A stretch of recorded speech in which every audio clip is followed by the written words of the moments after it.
Who are we? Quote, "It seems the new knighthood has recently appeared on the earth, and precisely in that part of it which the Orient from on high visited in the flesh. As he then troubled the princes of darkness in the strength of his mighty hand, so there he now wipes out their followers, the children of disbelief, scattering them by the hands of his mighty ones. Even now he brings about the redemption of his people, raising up against the horn of salvation for us in the house of his servant David. This is, I say, a new kind of knighthood, and one unknown to the ages gone by. It ceaselessly wages a twofold war both against the flesh and blood, and against the spiritual army of evil in the heavens. When someone strongly resists a foe in the flesh, relying solely on the strength of the flesh, I would hardly remark it, since this is common enough. As when war is waged by spiritual strength against vices or demons, this too is nothing remarkable, praiseworthy as it is, for the world is full of monks. But when the one sees a man powerfully girding himself with both swords and nobly marking his belt, who would not consider it worthy of all and secure on every side? For his soul is protected by the armor of faith, just as his body is protected by armor of steel.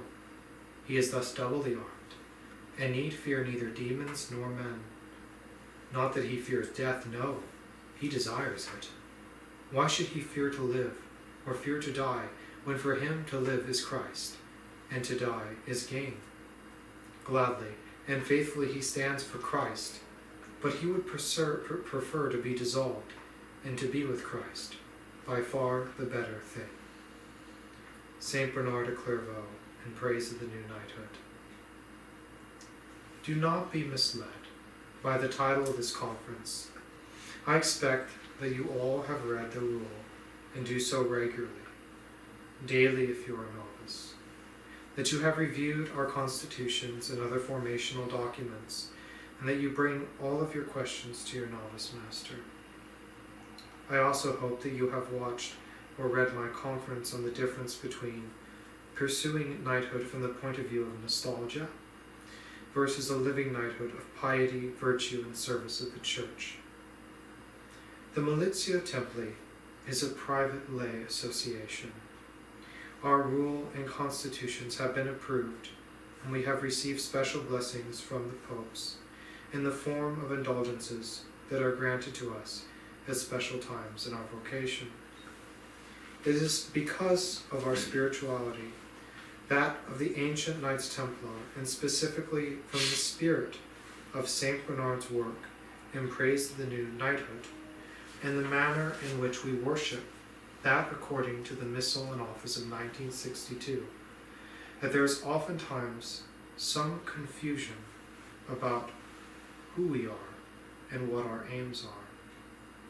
So it is worth reviewing and reading from our constitutions what our purpose and special purposes are. Article 2. The purpose. The purpose of the association is to promote the Christian life of its members through doctrinal and liturgical formation and the pious practices outlined in these constitutions, so that, in full communion with the Catholic Church, the members are living in today's world with Christian and human virtues, and those that characterize the life of knights. Article 3. Special purposes. The association also aims, 1.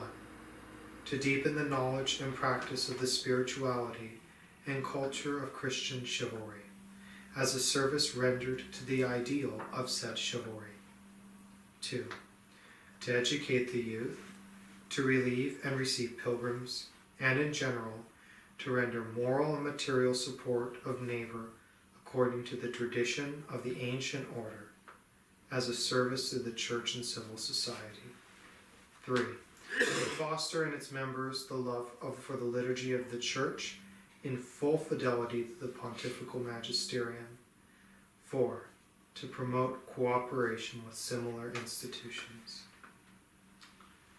Article 4. Spirituality. The association proposes to its members a spiritual path that is rooted in genuine prayer and sacramental life, the study of Catholic doctrine, in the exercise of charity through 1. The frequent attendance in Mass, receiving the sacrament of Holy Communion, receiving the sacrament of confession at least once a month, spiritual direction, the spiritual exercises and retreats, the spirit of penance and reparation, the celebration of the divine office, communally and individually, and the recitation of the Holy Rosary. 2. Meetings of doctrinal formation, diligent reading of the classics of Christian spirituality, the study of the Catechism of the Catholic Church, of the documents of the Pontifical Magisterium, the compendium of the social doctrine of the Church. 3. Exercise of the practice of Christian virtues in everyday life. In a society like today's, commitment is particularly focused on the concrete exercise of obedience, the public witness of faith, of detachment from earthly goods, such as inner freedom and independence from the possession of worldly goods, and conduct of life in holy purity of soul and body according to the doctrine of the Church and the duties of their state. 4. The fraternal affection between members of the association, expressed in mutual respect, mutual help, honoring the nobility of his brother in the sight of God, without regard to social status, providing support to live out the spirituality of the association. And what is a knight? Also from the Constitutions. The title knight does not grant any honorary distinction, but must be understood solely as a synthesis of the implementation of the spirit, of the meaning, and of the lifestyle of the Miles Christi as described by St. Paul, and as flows from the Liber of Militia Templi de Laude Novae Militiae of St. Bernard of Clairvaux. All knights must be laity in their status. In a few short words, then, we are laity. Our primary goal is Christian perfection, and we are going to strive for that goal together. Now, the language here and in our rule has a great deal of broadness. Numerous corporal and spiritual works of mercy are referenced therein. A special emphasis is put on the assistance of pilgrims in the formation of youth. However, there is also something limiting in these documents. This limitation is exceptionally important. When cooking a dish, if you add too many ingredients, the flavors of the individual ingredients will be lost.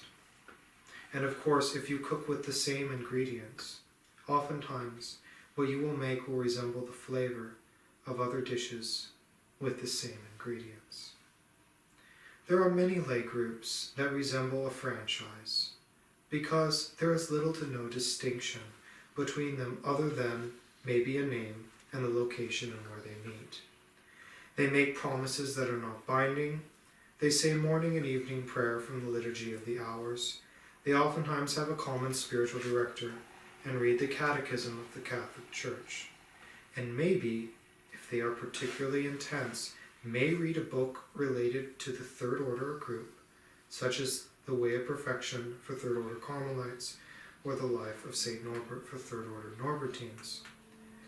There seems almost to be a penetrating fear of asking too much of poor lay people that freezes them, that is, the clerics in charge of these associations, from ever picking up momentum or accomplishing much.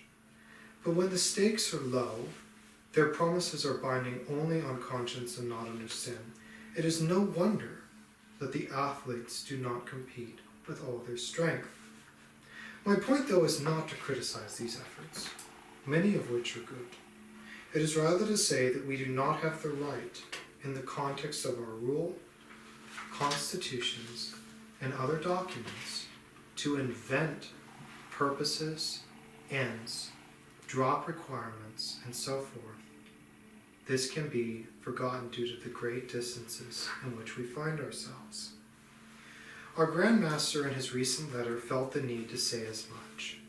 Quote, I ask that you will all read this letter attentively with reflections within, thus carefully reviewing the rule and all other things that distinguish themselves in the life of a knight of the Militia of the Temple.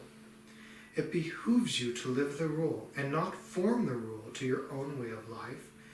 Reflect deeply on this matter, giving ample attention it deserves, considering possible, even starting anew on your spiritual journey,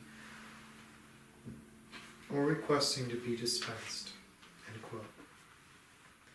We must even be careful in following the guidance on this matter with priests, who can on occasion seek to mitigate, exempt, or not guide the member according to the rule, but according to their own preferred school of spirituality. We must also be on guard of eventing ends of this association. Specifically, there are times where postulants, inquirers, or perhaps even early novices are tempted to wish to apply the ferocity and courage that the ancient Templars fought with in battle against the Saracens in the realm of ecclesiastical politics, liturgical discipline, or any manner of controversy. This is not how we talk. We allow our words to be guided by what is written in chapter 4 of our rule. If anything, when dealing with ecclesiastical news, we must recall that chapter 18 of our rule is dedicated to avoiding rumors. It is also a temptation to forget that our title of knight does not grant us, or our heirs, any type of nobility, and that the nobility that we praise and love is that found in good deeds, virtue, and holiness of life. It is also important to remember that it is our duty to be patriots of our respective countries. If anything, a knight should be the model of civic virtue. Let us not become distracted when gathered together collectively by speculating upon the restoration of the Holy Roman Emperor or any other major political affair, and recall the words of the Imitation of Christ. Quote, busy not thyself with the affairs of others, nor entangle thyself with the business of great men. End quote. And also that our constitutions deliberately limit our political involvement in this order as, quote, nonpartisan, end quote. I have no doubt many of you are what may be called medievalists. However, we must always guide our medieval desires to be guided by the saints and spiritual writers of that time, especially that of Saint Bernard, whom hated many aspects of the medieval period. Quote, what then is the end of fruit of this worldly knighthood, or rather knavery, as I should call it? What if the mortal sin of the victor and the eternal death of the vanquished? Well then, let me borrow a word from the apostle and exhort him who plows to plow in hope, and him who threshes to do so in the view of some fruit. What then, O knights, is this monstrous error, and what this unbearable urge which bids you fight with such pomp and labor, and to no purpose except death and sin? You cover your horses with silk, and plume your armor with I know not what sort of rags. You paint your shields and your saddles.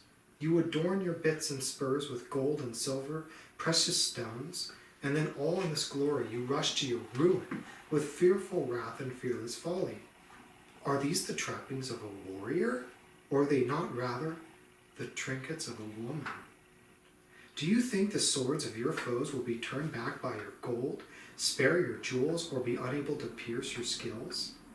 As you yourself have often certainly experienced, a warrior especially needs these three things. He must guard his person with strength, shrewdness, and care. He must be free in his movements, and he must be quick to draw his sword. Then why do you blind yourselves with effeminate locks and trip yourselves up with long and full tunics?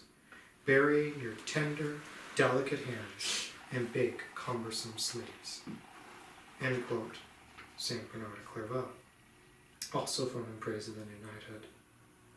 Needless to say, in other places, St. Bernard condemns falconry. In other writings, he attacked the stupidity of gargoyles and the such like. Needless to say, when a brother who is no longer with us posed for a photo that he posted on Facebook with a falcon or a hawk, I cringed very hard.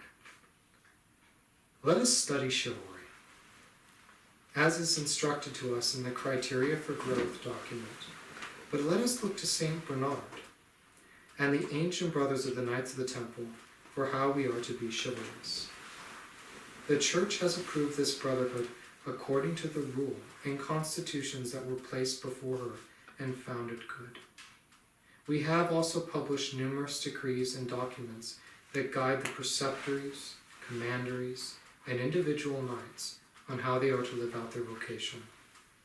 Let us strive to conform to what the Church has blessed, because this is the work which God will bless. This is the area which He will grant us His grace. An examination. Do I strive to conform my life to the Militia, its rule, its constitutions? Do I allow St. Bernard's In Praise of the New Knighthood to be my ideal of a knight? Do I disdain and hate the excesses of secular chivalry, both ancient and modern? Do I daydream or desire missions beyond what has been established by the Church? Have I ever, or do I ever, pursue my vocation out of a desire to be a knight in honor rather than wishing to be a knight indeed? Am I diligently seeking after Christian perfection? Do I make choices that are in harmony with the poor knights in a specific sense in my life?